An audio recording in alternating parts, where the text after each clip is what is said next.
Welcome back to the Lab Fight Fans for another edition. We got International Fight Week coming up next week. This week we have off, and I'm enjoying the week off here.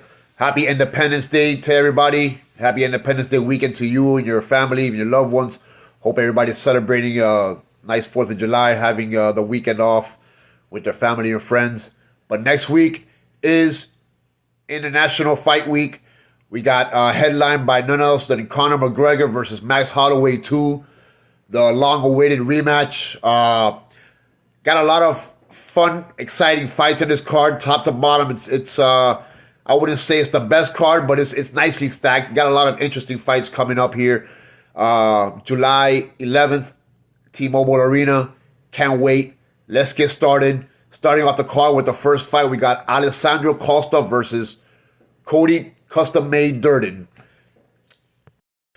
You know, Custom Made is a crafty veteran. 18-10 overall record. You know, not too impressive. Only 2-4 in the last 6 fights in the UFC.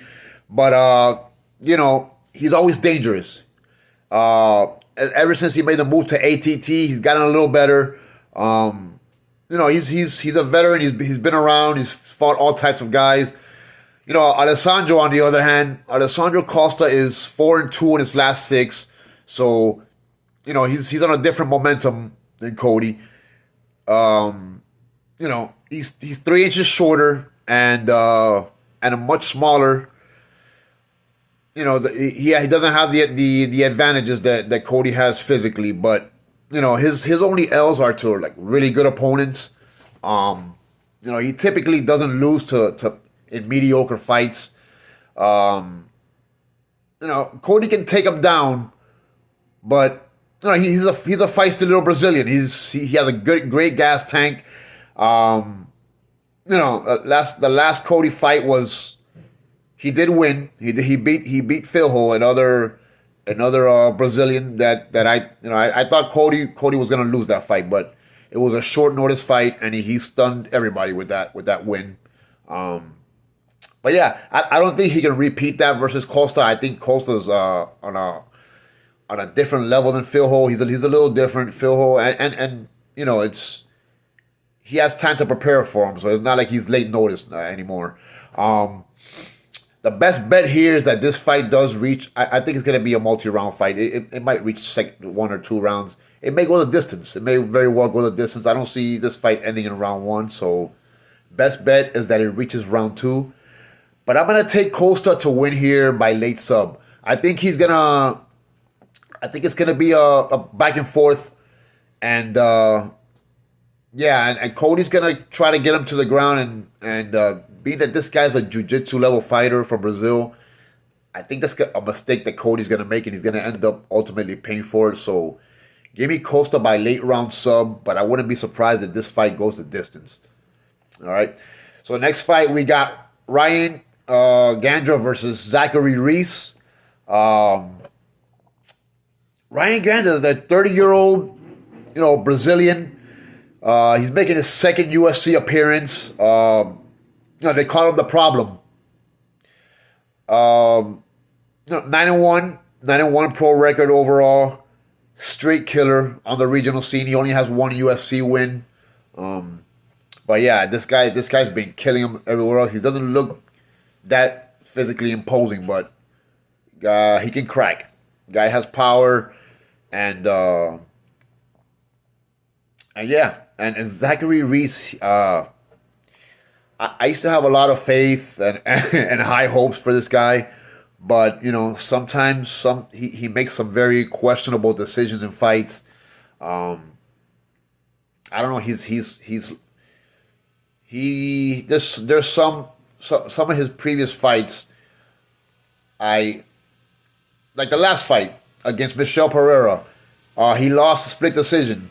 Some people say he won. Some people say he lost. Doesn't matter. It was a horrible fight.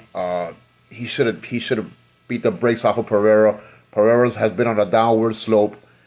He let him hang in there. And then the fight with Cedric Dumas, I think there was an illegal hit that, I mean, Cedric Dumas said he couldn't continue, and the fight was it was a no contest. But man, he was clearly winning that fight. You gotta be a smarter fighter and know when to not get a low blow, or when you got the guy on the ropes, just finish him. And this guy just doesn't have that instinct that he doesn't have the wits of a very smart fighter that gets far in the UFC. So I just can't count on him to win. And this guy, Ryan has let's see if he can keep the momentum. This is gonna be a good test for him. This is gonna be a really good test, but I think he'll pass with flying colors. Red, white, and blue. That is. So yeah, give me Ryan Gandra by first or second round KO here. But my best bet here is that this fight does not go the distance either way. If Zachary Reese does pull a stunner, he'll finish him. So this fight's not going the distance, but Gandra will probably KO him early. All right. Next fight in the card, we have Farid Basharat versus Ethan Ewing. Here's where it gets interesting, folks. We got real contender of a fight of the night here. This could be the fight of the night. I wouldn't be surprised. I don't know what this card is doing so on the early prelims. This could easily be on the main card, to be honest with you. I'd swap one of those fights out for this one, no doubt. You got Farid Basharat is undefeated, 15-0, and then Ethan Ewing, 10-2. I totally faded Ethan Ewing when he fought Wellmaker. I gave him no shot. And he proved me wrong. And then the next fight, against Esteban, I doubted him again. I didn't fade him completely, but I thought he'd lose that fight just because this guy was undefeated and he was, he just, I didn't know too much about him, but he got the KO win. So, no more. It's not happening anymore. This guy's legit as they come. He's game. I like his nickname too. The Professor Finesser.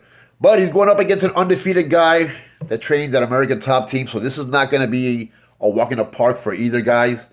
They both better come super ready. Basharat is 6-0 in the UFC, 15-0 overall. I don't like that he has decision wins against guys that he should have finished. That leads me to believe that Ethan has more of a killer instinct than he does. Some guys fight for points. Some guys fight for the bravado, for they to make a statement. And yeah, this is the clash that we got here. Is that one guy's a point style fighter and the other guy is a straight killer. So what's gonna happen here?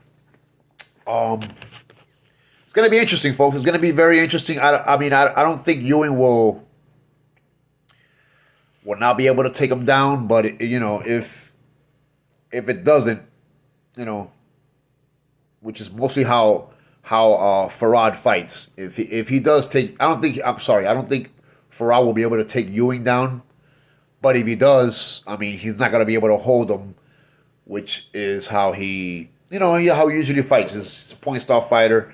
Ethan Ewing has great takedown defense, but he might get taken down, but it's not going to be for long. It's going to be he's going to keep it interesting, And what's going to happen when you're forced to fight? If he doesn't get the takedown, what's going to happen when you're forced to when you're forced to fight and then trade blows? Then we're gonna see. Hopefully, we get to see that if Farid is actually about that life, So I got Ewing winning by decision. I think this is gonna be a great fight. Both guys are gonna have their moments, but I think Ethan Ewing is gonna have more of the ooh-ahs landed. And yeah, I think he'll do just enough to sway the judges. The best bet here is that this fight at least reaches round 2. I wouldn't be surprised if one guy prevails, later in the fight. But yeah, it'll at least reach round 2, and give me Ethan Ewing, the Professor Finesser, to be ranked at the end of this fight. All right. Next fight in the card, we got Damian Pinas versus Cesar Almeida. One thing we can lay the house on this card, ladies and gentlemen, is that this fight will not go the distance. That is my best bet for this fight. There's no way this fight is going to go all 15 minutes. It's just not. All right. Almeida's 14 years older than Damian, but not much more experience. If you look at their records, they have pretty much around the same fights. So this guy's just, 14 years older. But Pinas is much quicker, much more quicker. He has the advantage with the reach, has a way longer advantage.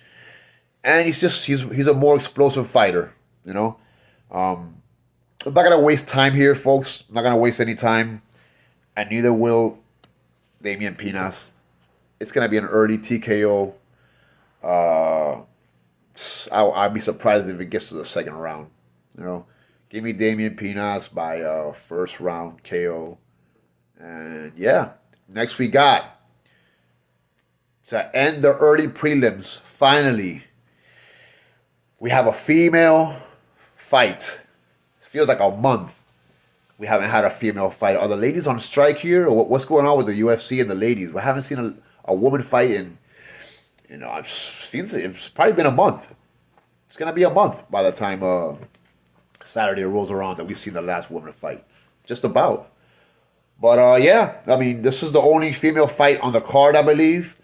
And, we haven't seen a female fight in a very long time, but this is if you're going to give us one, this is one to put on, because both of these ladies are going to come to throw down. This is a typical great female matchup in this flyweight division. Yeah. My top head tells me to pick Wang Kong. She's way more explosive, output-wise. Fights very effective and strategically. This is a great matchup for both of these ladies. Tracy's on, 2 UFC. She's on a 2-fight losing streak, which is uncharacteristic for her. But sorry, she's not on a 2-fight losing streak. She only has 2 L's in the UFC, is what I meant to say. And her 2 L's are to Aaron Blankfield by submission and Rose Namajunas by decision. She's won pretty much every other fight. She's game, man. Now that she's training in Mexico with a high altitude, I expect to see a much better Tracy Cortez. I really do. She's ranked higher. And Wang Kong, we've seen Wang Kong. If she underestimates Tracy like she did to Gabriela Fernandez, it could be pretty much the same outcome. She let her guard down that fight, and Gabriela Cortez rocked her and got her with a sub, and it was a huge upset. And the trajectory of these two and how I've seen Tracy Cortez train lately, I wouldn't be surprised if the same outcome happens here. But I don't know. I'm gonna do the safe bet here, and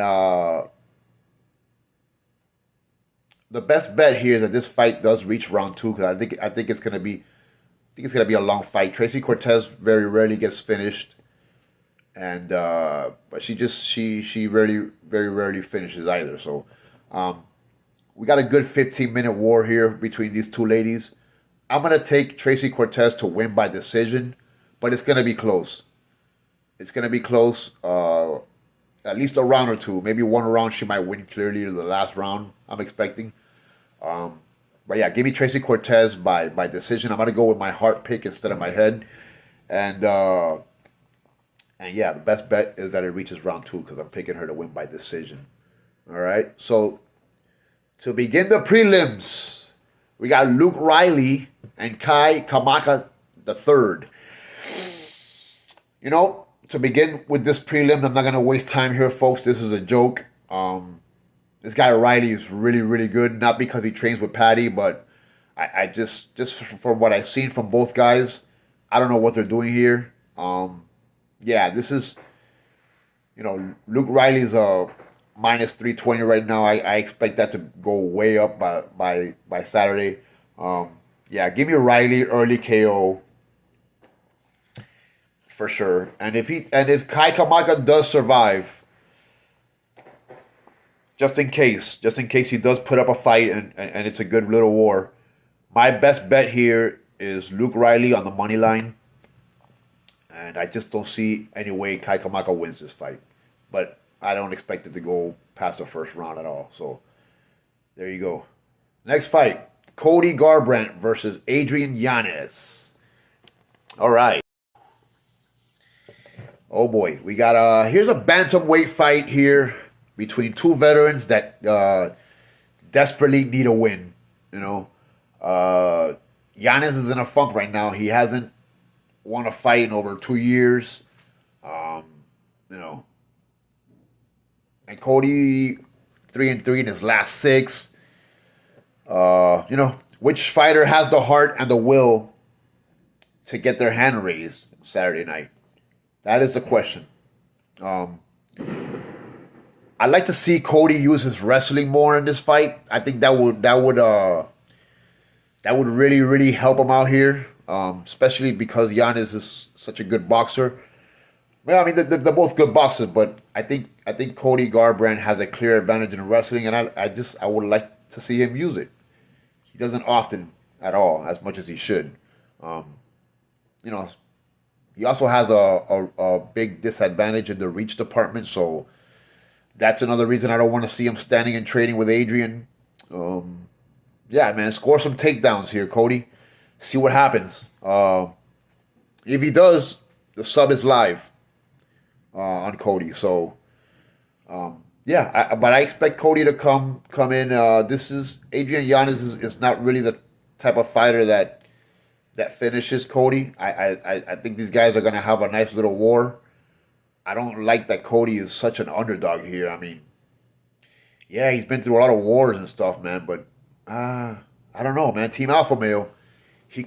I got him pulling it off. I got Cody winning by decision here. But either guy could get the finish, but I'm ultimately gonna pick Cody to win by decision. So my best bet is that this fight reaches at least round 2. All right.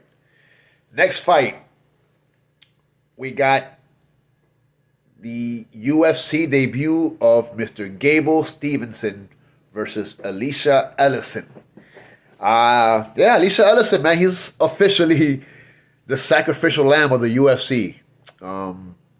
Last summer his debut versus Pericic, and now he has to welcome the also talented wrestler that has been training with John Jones for this fight. The best bet for this fight is that it doesn't reach the second round. This fight's not going the distance, folks. It's just not. Alicia Ellison, his nickname is the Snack Panther. After Saturday night, it will become the Snack Lamb. There's just no doubt about it. This guy's a huge underdog. I don't see any way he comes out victorious here. He's such an underdog that I don't even know how Gable Stevenson is going to win. He can knock him out. He can sub him. If it goes down to the ground, whatever he wants to do. I mean, I know this is his first fight in the UFC, but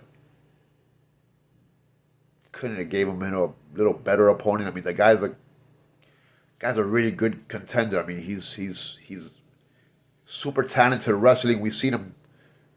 I mean, he only has a few fights under his belt, granted, but you know the guy's gonna be really good from what we've seen.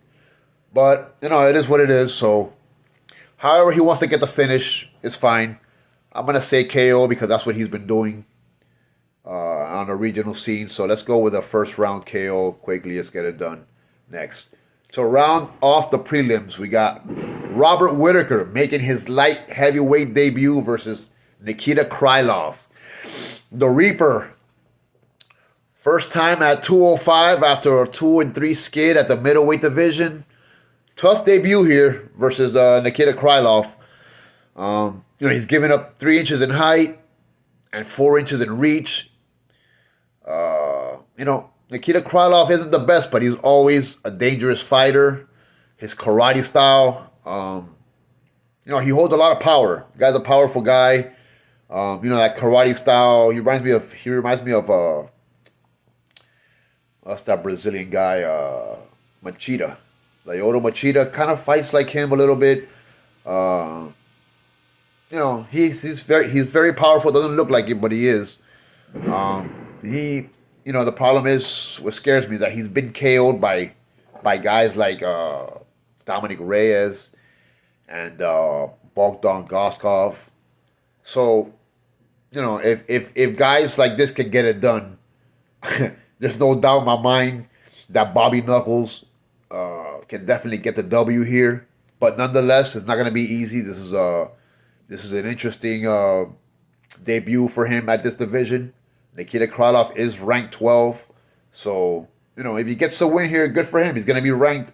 Bobby Knuckles is back in the light heavyweight division. I thought I'd never see that, but you know, this fight will be interesting while it lasts.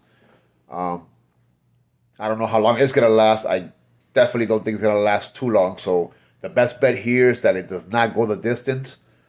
But yeah, give me Rob to get the TKO win, probably mid-fight, say around the 1.5 round mark. So yeah, that's what you got there with this fight. Okay, next fight we got King Green versus Terrence McKinney. Wow, you know, Terrence has 13 UFC fights and has only been to round 2 twice. And both have been L's. So, you know, go figure. King Green is on a 3-fight win streak. You know, just when you thought, Bobby, you see the last of King Green, we thought he was done a couple years ago. He has 3 straight wins now. You know, and he really only loses to top ranked fighters. You know, if you're not top ranked, he's probably beating you. And that's, if you look at his record, that's what he does. I like the way he comes down. You know, with his hands down, doesn't amass a lot of energy. He's very very selective with his shots. Very well, low key, well rounded. You know, everybody, when you think of King Green, you think of the the boxing style, the going out there. But you know, he can grapple a little bit. You know, he's fought a lot of people. He's fought all different types of. He's been evolving. His game has evolved. He has a long record. You know, but his path to victory here, Terrence McKinney, that is the usual. What he usually does. He comes out guns blazing, just go out and go for the kill. You know, Bobby King Green does fight with his hands down, so he's gonna have a clear shot there if he wants to just go at him and with a flying knee or whatever he wants to do. That's gonna be his MO. But remember, the longer the fight goes, the better for King Green here. You know, best bet here, folks, is that this fight does not go the distance. If this fight goes down to the ground, advantage King Green. The longer the fight goes, advantage King Green. So, you know, can Terrence McKinney come out in the first round and just demolish Green? He can, but I think King Green is a savvy veteran, and he's not gonna let him just come out there and punk him like that, man. He's gonna try to drown the fight out, and the longer the fight goes, the more fatigue sets in for Terrence. He's gonna make a mistake, and that's when King Green's gonna capitalize. I got Bobby Green here winning by sub, believe it or not. So yeah, Bobby Green with the sub. Can't wait to see this fight though. It should be very interesting. Can't wait. All right, next fight, the flyweight division. We got Brandon Royval versus Loniar Kavanaugh. Brandon Raw Dog Royval. This guy's fun to watch, man. Is it me? Or is this guy like the Nate Diaz of the flyweight division, you know? It's very, very fun. He goes out there with he goes out there to bang, man. He's a straight fighter. Only been finished 3 times in the UFC, 2 times to ex-champs. And yeah. And 1 time to his last fight. He lost to Manel Cap, who might be the challenger for the next flyweight bout, championship fight. You know, so this guy only gets finished by the best of the best. So, he has lost a lot of decisions, but he's always in a fun fight. He's always very fun to watch. He comes to put on a show, which I respect, and most people do. So yeah, never seen this guy in a boring fight. Never seen him unless his opponent makes it boring. But this guy definitely won't. Kavanaugh's 10-1, really really good. His only loss was to Charles Johnson, and this may be another upset here. Brandon is taller and long, just like Charles Johnson, so he could cause problems for Lornar Kavanaugh. He has a lot more experience. But yeah, Kavanaugh's really good. He has a really good team. He beat Brandon Moreno. Clearly beat him. I was fading him that. I didn't expect him to actually beat him as bad as he did. But yeah, man, Brandon Royval is just a different type of fighter. He's not gonna back down. This is gonna be a war. I like his durability though. Both guys are pretty durable, but Royval is just next level tough. And he's very well rounded. He could win either way. And upset special here, folks. Brandon Royval, late sub over Lornar Kavanaugh to spoil the party at the T-Mobile Arena. And the best bet here is that it reaches at least round 2. I'm not expecting this to be a quick fight either way. But give me Brandon Royval by sub here. And I know most of you guys are gonna be like, what? How's he gonna sub? Well, I just think he's well rounded enough to do it, and this fight is gonna be experience over power, straight up. But we'll see. I've been wrong before, but that's just what my gut's telling me. All right, next bantamweight fight on the card is Corey the Sandman Sanhagen versus Mario Bautista. Very interesting bantamweight fight here. Very important ranking implications with this fight. Mario Bautista's first fight in the UFC, he got subbed by Corey Sanhagen. So this is the first rematch here on this card. And but then again, that was 6.5 years ago. These guys are completely different fighters this time around. And besides only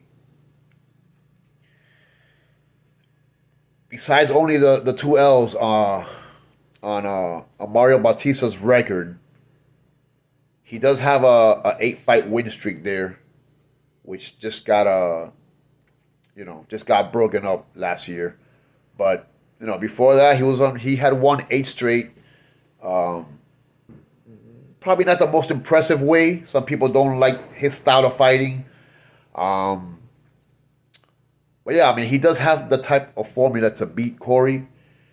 The Corey's losses usually come with guys that take him down, or kind of hold him and just win on the time possession. Uh, yeah, I mean, let's go back there. If you look at Corey's losses recently, because I know he did lose during the pandemic to Aljo, but that was like a quick wrestle move and subbed him out. But recently he lost to his last fight was to Marab Really, we all know what Marab does. And he made it close. He made it. Sanhagen made it as close as possible, but you know he just couldn't. Marab's a tough character to break. And then a couple fights before that, he had to fight Umar Nurmagomedov, which is pretty much the same. So, I mean, Mario. I'm sure Mario has seen that the MMA lab. They're gonna do whatever they can to try to take down Corey Sandhagen and just do what they do and get time possession. But I think Corey Sandhagen is kind of tired of losing that way. He's tired of being held. His takedown defense has gotten way better. So I don't think he's gonna let it happen this time. I think he's gonna fight back. It's gonna be a long fight. So the best bet here is that it reaches round 2. But yeah, man, just give me Corey Sandhagen to win here by decision. I don't think he'll finish him, but it'll be 29-28. And Corey Sandhagen, we'll see what's next for both guys. I do expect a great high level back and forth match between these two guys. That I do. All right, the co-main event: Benoit Saint Denis versus Paddy Pimblett. Man, I believe the beatdown from Justin to Paddy at the beginning of the year is probably one of the most humbling, great things that could have happened for Paddy. Not that it could have happened, but it sucks that he lost for him. But he learned a lot. It was a great learning experience. Being in the ring 25 minutes with Justin Gaethje and the fact that he just beat Ilya last month, it gives Paddy high hopes that that he has an L now. He has a loss in the UFC. He has the monkey off his back. Now he doesn't have to fight. Now he can fight freely. He has the L already. He's there's nothing here. Like he's gonna be a more free fighter. And that I think that makes him more dangerous. Before that he was on a 7-fight win streak. BSD is going to be his second biggest challenge ever in the UFC, or probably ever. This is his second best fighter that he's going to face besides Justin Gaethje. And so, yeah, I mean, that Justin Gaethje loss, I think it really prepared him for this. Benoit Saint Denis, on the other hand, he's no slouch. He subbed Mauricio Rufy, who I have, I think, very highly of. But yeah, I didn't see that coming. He just totally demolished Rufy, subbed him. That was very, very impressive, to be honest with you. So, I mean, these two are incredibly evenly matched. Even the stats are very similar. I just don't think BSD will be able to, just take him down and manhandle him like he does with everybody else. I think Paddy like he's used to that. And if he doesn't get his way and manhandle him and Paddy forces him to fight and it just uses his takedown defense, it will lead to fatigue. And when you're up against Paddy and he's pressuring you, because Paddy doesn't back down. Yeah, it's gonna lead to ground and pound TKO for Paddy, and that's the way I see this ending. So, give me a ground and pound TKO for Paddy somewhere late second, maybe third if it reaches that. But the best bet is that this fight at least reaches round two. I think it's gonna be a very competitive fight back and forth. And but at the end of the day, I think Paddy will get his hand raised. It just depends on how long it takes him to get there. But I believe he will get it done. So yeah, folks, if you haven't yet, please like and subscribe. Feel free to come on the show. Yeah, be a subscriber. Let me help you make some money. Let me entertain you with these great card predictions. And yeah, this is the second half of the year. The team is strong, and we're guaranteed to make a push. We're going to have a way better second half of the year. So like, subscribe, come along, make some money with me. Let's go. Here we are, the main event of the evening here at the T-Mobile Arena, Saturday, July 11th. The long-awaited return of the Mac Man, Conor McGregor versus Max Blessed Holloway. The Blessed Express versus the Mac Man, the Notorious. Rematch from 2013, 13 years ago, ladies and gentlemen. You know, after that fight, 13 years ago, that these two guys went the distance, Max had 26 fights. 26 fights. Conor's had 12. Did you hear what I said? 26 to 12. You know, at this point, Conor is KO or loss. I mean, that's how he's been. Granted, he's had a 5-year layoff. We don't know how he's going to come back. I mean, we can all suspect that he's going to be McGregor of the old. He's going to be 37, 38 years old once he steps back in. You know, if you're 30, 32, 33, 37, 38, you haven't stepped in a ring. Yeah, he's been training on and off, but that's not the same as being in a ring. And that's, I was going to do this video earlier, but this fight was really worrying me because, you know, it's just that 5-year layoff and you know, the life that he has, and you know, he's set. He's set. Why would you come back after taking so much time off, after everything you got going, just over his lifestyle? We got two different lifestyles, two different type of guys here. Yeah, man, this is a whirlwind of a fight here. You know, Conor lately has been KO or lost, and that's his MO. You know, 13 years ago he beat Max by decision. You know, and then you got Max. You know, Max, he's ready, but he has a really bad loss his last fight to Oliveira. So, you know, he just got taken down, and granted, he wasn't expecting that. He was expecting a war as a BMF belt, but Oliveira did what he had to do to win the fight. Before that, Max beat Dustin Poirier. You know, before that, he got KO'd by Topuria. You know, before that fight. So, I mean, Max has been fighting killer after killer after killer, and Conor has been relaxing, vacationing, doing everything else. So, the big question is, and everybody's been wondering, how is this going to transform Saturday night? Max Holloway's last 5 fighters have been Oliveira, Dustin Poirier, Ilia Topuria, Justin Gaethje. You know, those 4 wars right there,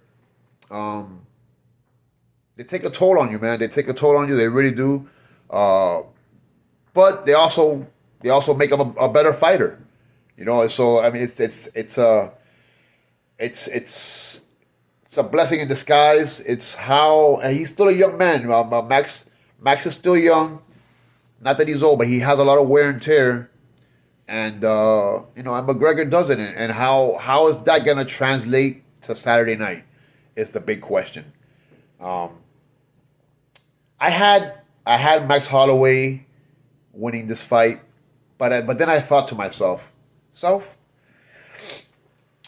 McGregor's a very smart guy. Him and his team, they're gonna take the easiest fight possible, especially after a 5 year layoff. You know, he's lost his last two fights. If Conor McGregor loses, man, what a crushing blow that would be to him and to the UFC and to all the casuals and to the whole Irish community. McGregor can't lose this. You know, even if he, I mean, this would be devastating if Max just finishes him.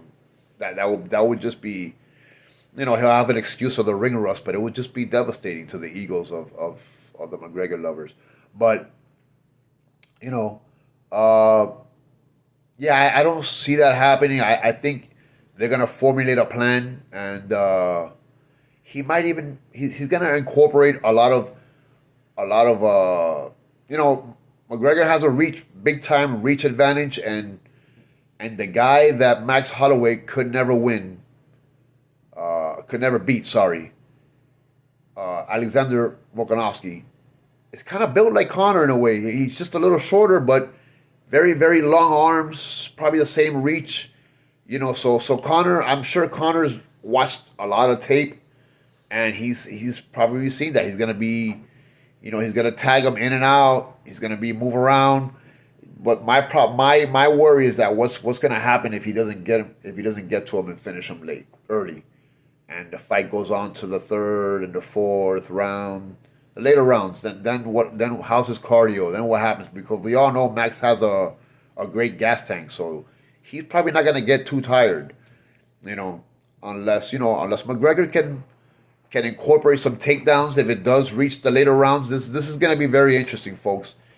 This is gonna be very interesting. But the fact that even if Max does beat him by decision, I think the judges and it's, I wouldn't be surprised if this is a robbery and McGregor wins by decision, and that's ultimately what I